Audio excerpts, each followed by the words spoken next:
새 힘이라는 제목의 말씀을 잠깐 나누겠습니다.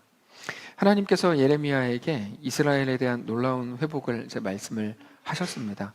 그 내용들은 그들이 범죄했을지라도, 그래서 그것 때문에 마땅한 징계를 받을지라도 나는 그들을 버리지 않는다. 그들에게 대한 안타까움을 가지고 있다. 나는 그들을 생각할 때마다 내 창자가 찢기는 느낌이다. 이런 내용이었습니다. 그들이 범죄했다고 해도 그들은 하나님이 기뻐하시는 자식입니다. 그러니까 하나님은 자식을 버리시지 않습니다. 그러니까 그거를 우리가 잘 아는 대로는 뭐 구원이 취소되지 않는다 이렇게 표현하는데, 하나님은 하나님이 기뻐하시는 자식을 버리지 않습니다. 고쳐 쓰고 다시 낫게 해서 씁니다. 그게 오늘 본문까지 쭉 이어집니다. 오늘 본문에서 내가 너를 위해 돌아올 길을 제시하겠다 이렇게 말씀하시면서 이정표와 푯말을 만들어서 걱정하지 말고 돌아오게 하겠다. 21절인데 이스라엘아 너의 이정표를 세우며 너의 푯말을 만들고 큰 길 곧 너가 전에 가던 길을 마음에 두라. 돌아오라 너의 성읍들로 돌아오라. 그러면서 너에 대한 원래 이름을 다시 붙여주겠다고 말씀하세요. 그 원래 이름은 뭐냐면 의로운 처소, 거룩한 산, 이게 그들의 원래 이름입니다. 23절 만군의 여호와 이스라엘의 하나님께서 이와 같이 말씀하시니라. 내가 그 사로잡힌 자를 돌아오게 할 때 그들이 유다 땅과 그 성읍들에서 다시 이 말을 쓰리니 곧 의로운 처소의 원래 이름입니다. 거룩한 산이요 여호와께서 너에게 복 주시기를 원하노라. 그 이름들을 다시 붙여주신다는 말은 원래의 관계로 받아주신다는 거죠. 자녀로, 백성으로. 너희가 범죄해서 징계를 받지만 그렇다고 해서 하나님의 자녀, 하나님의 백성인 신분이 달라지지 않습니다. 계속 하나님의 자녀요, 하나님 백성이죠. 놀라운 선언입니다. 그러면서 너무 행복하게 이렇게 말씀하세요. 25절 이는 내가 그 피곤한 심령을 상쾌하게 하고 모든 연약한 심령을 만족하게 하였음이라. 피곤한 심령을 상쾌하게 하겠다. 우리가 추수감사주일로 모였지만 그러면 이제 감사를 늘 생각하죠. 그러나 여전히 힘겹고 여전히 만만치 않은 우리의 현실을 마주하게 됩니다. 자주 우리가 선포하는 것과 우리 현실이 다르죠. 근데 하나님께서 피곤한 심령을 상쾌하게 하겠다. 이 부분을 직역하면 목마른 사람에게 물을 마시게 하겠다. 원래는 이제 이렇게 번역해야 되는 게 맞는데 저는 개역 개정에서 번역된 이 표현, 피곤한 심령을 상쾌하게 하겠다, 이 표현이 너무 좋습니다. 아시는 분이 아시는 분도 계시겠지만 아까 우리가 예배 때 했던 찬양 공중나는 새를 보라는 우리가 안 했던 찬송가인 거 알고 계세요? 안 했던 찬송가입니다. 근데 그 찬송가가 다시 개정이 되면서 하기 시작했습니다. 왜냐하면 마지막 4절 가사가 틀렸었어서 안 했었습니다. 내일 염려 내일 하라, 내일 뭐였죠 전에? 내일 염려 뭐 하라, 뭐 오늘 고생 족하다. 근데 그게 비성경적이었어서 안 했었는데 그게 개역 개정에서 이제 새 찬송가로 바뀌면서 번역이 제대로 돼서 이제 오늘 한 거거든요. 그런 것처럼 이 성경 그 번역도 사실은 더 우리가 잘 되고 좋은 것들이 있는데, 직역하면 목마른 사람에게 물을 마시게 하겠다이지만 저는 이 표현이 너무 좋습니다. 피곤한 심령을 상쾌하게 하겠다. 너무 멋있게 번역이 됐다고 생각돼요. 실제로 우리는 늘 목마르고 늘 피곤하죠. 지난주에 수능이 있었는데 수능 때 역대급으로 가장 유명한 사건이 하나 있죠. 2006년에 있었던 놀라운 일.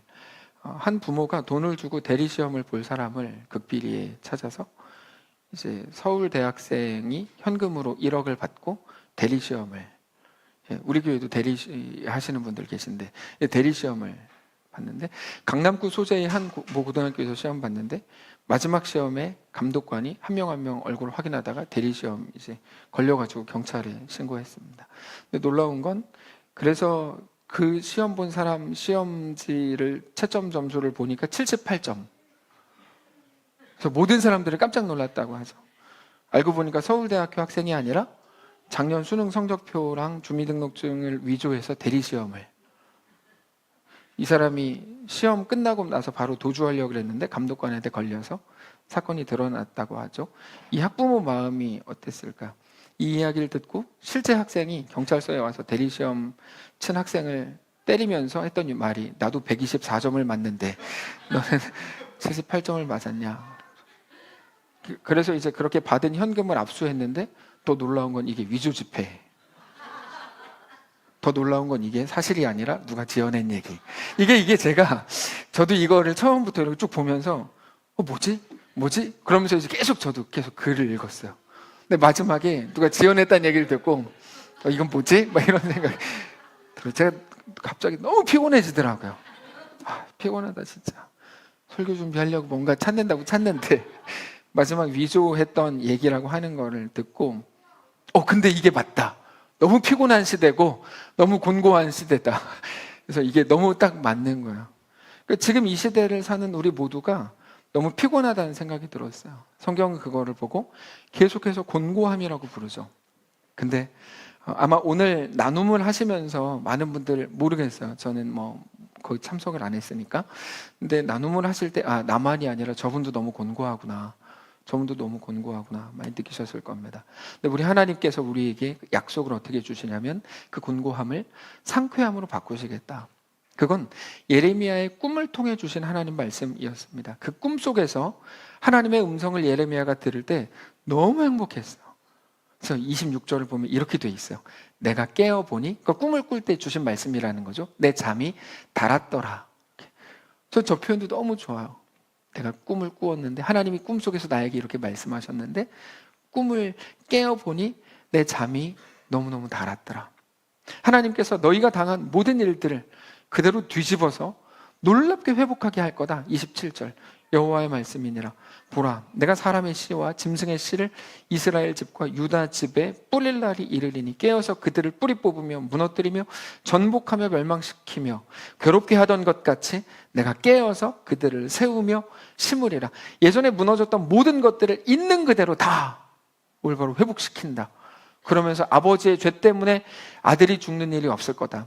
29절 그때 그들이 말하기를 다시는 아버지가 신포도주를 먹었으므로 아들들의 이가 시다 하지 아니하겠고 신포도를 먹는 자마다 그의 이가 신 것 같이 누구나 자기의 죄악으로 말미암아 죽으리라.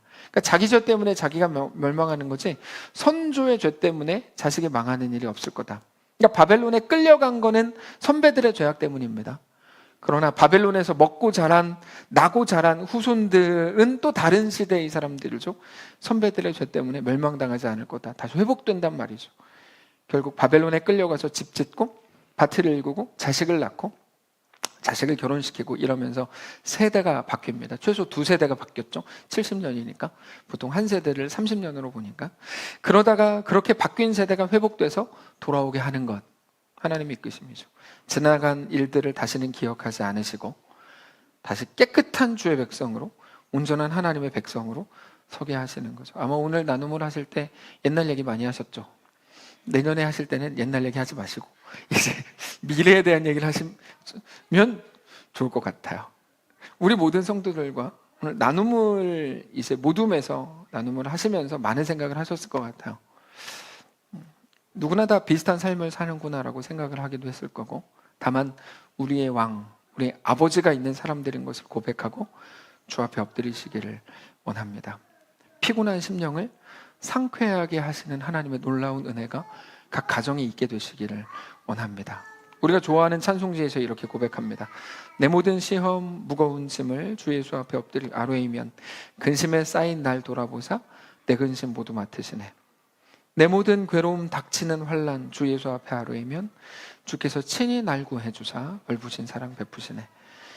내 짐이 점점 무거워질 때 주 예수 앞에 아뢰이면 주께서 친히 날 구해 주사 내 대신 짐을 져주시네.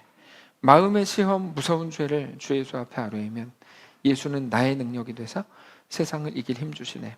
무거운 짐을 나 홀로 지고 견디다 못해 쓰러질 때 불쌍히 여겨 구원해 주리 은혜의 주님 오직 예수.